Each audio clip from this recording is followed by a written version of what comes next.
Abu Dhabi എമിറേറ്റിൽ നിലവിലുള്ളതും പുതിയതുമായ താമസ മേഖലകളിൽ അടിസ്ഥാന സൗകര്യങ്ങൾ ഒരുക്കുവാനാണ് പുതിയ നിർദ്ദേശം.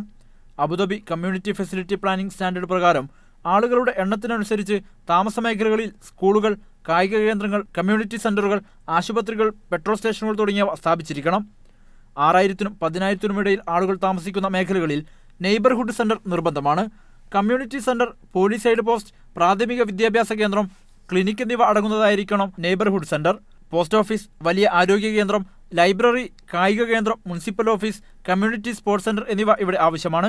താമസക്കാരുടെ എണ്ണം 80,000-ന് മുകളിലാണെങ്കിൽ സബ് റീജിയണൽ സെന്ററാണ് സ്ഥാപിക്കേണ്ടത്. മറ്റ് സൗകര്യങ്ങൾക്ക് പുറമെ കമ്മ്യൂണിറ്റി സ്പോർട്സ് സെന്റർ, സാംസ്കാരിക കേന്ദ്രം, വിവിധോദ്ദേശ ഹാൾ എന്നിവ ഇതിന്റെ ഭാഗമായി ഉണ്ടായിരിക്കണം. വിഷൻ 2030 പ്രകാരം എമിറേറ്റിന്റെ സമഗ്ര വികസനം ലക്ഷ്യമിട്ടാണ് കമ്മ്യൂണിറ്റി ഫെസിലിറ്റി പ്ലാനിംഗ് സ്റ്റാൻഡേർഡിന് രൂപം നൽകിയിരിക്കുന്നതെന്ന് UPC പ്ലാനിംഗ് ആൻഡ് ഇൻഫ്രാസ്ട്രക്ചർ വിഭാഗം എക്സിക്യൂട്ടീവ് ഡയറക്ടർ ആമിർ അൽ ഹമ്മാദി പറഞ്ഞു. താമസ കേന്ദ്രങ്ങളുടെ രൂപകൽപ്പന മുതൽ തന്നെ മാനദണ്ഡങ്ങൾ പാലിക്കുന്നുണ്ടോ എന്ന് പരിശോധിക്കും. ഏറ്റവും കുറഞ്ഞത് 2000 താമസക്കാരുള്ള മേഖലകളിൽ നിബന്ധനകൾ പാലിക്കൽ നിർബന്ധമാക്കും. സ്കൂളുകൾ, പോലീസ് സ്റ്റേഷനുകൾ, പെട്രോൾ സ്റ്റേഷനുകൾ തുടങ്ങിയവ ജനസംഖ്യ കണക്കിലെടുത്താണ് നിർമ്മിക്കേണ്ടത്.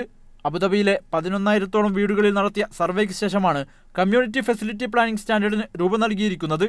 Media 1, Abu Dhabi.